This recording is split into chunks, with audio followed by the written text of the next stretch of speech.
Naboth's vineyard. The killing of Naboth seemed to tip the scales for God.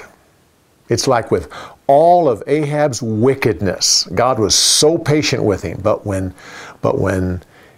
Ahab killed Naboth and stole his vineyard, God was saying, that's it. That's enough. You've gone too far.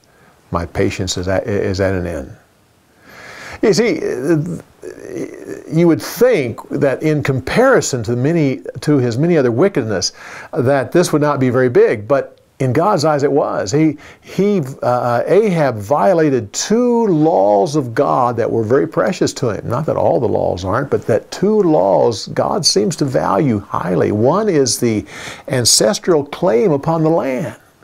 How land was to be passed down from one generation to the other. God even made a provision that if a person sold the land, that in the year of Jubilee, the land would come back. And that was every 50 years. So when land was sold, it was sold in proportion to how many more years before the year of Jubilee. If it was 49 years before, well, then you could get a lot. But if the year of Jubilee was just the next year, you wouldn't get much at all. So the law was set up, and God meant for land to stay in families. And also, using the justice system to kill Naboth. God's value of weights and balances, using the justice system. God, with these two things, God said, that's it. You've gone too far. Well, now, why did he use the justice system? Well, it was very important to use the justice system because if they had just killed Naboth, well, nothing would be gained. The land would just simply pass down to Naboth's family, either the children or some relative. But if he was condemned as a criminal, that meant that the government could then claim the land, and that's exactly what Ahab did. Yet in this story, we see God's mercy one more time. Ahab repents.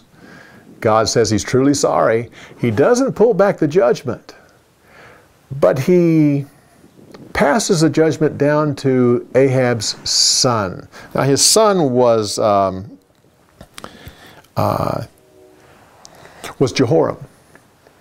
So when Ahab died, it says the dogs licked up his bones, and that's a partial fulfillment. But the dogs licked up his bones in Samaria, not in Jezreel. When Jehoram died, his dead body was thrown into the field of Naboth. This field, which Ahab wanted so much, was a curse to his family. It caused him to die, his wife to be eaten by dogs, his children to die, and the entire heritage, the entire dynasty, the entire family name destroyed because of this one field. So much we can learn here. Well, come back next week when we continue on with more insights on the story of the week. We'll see you next week.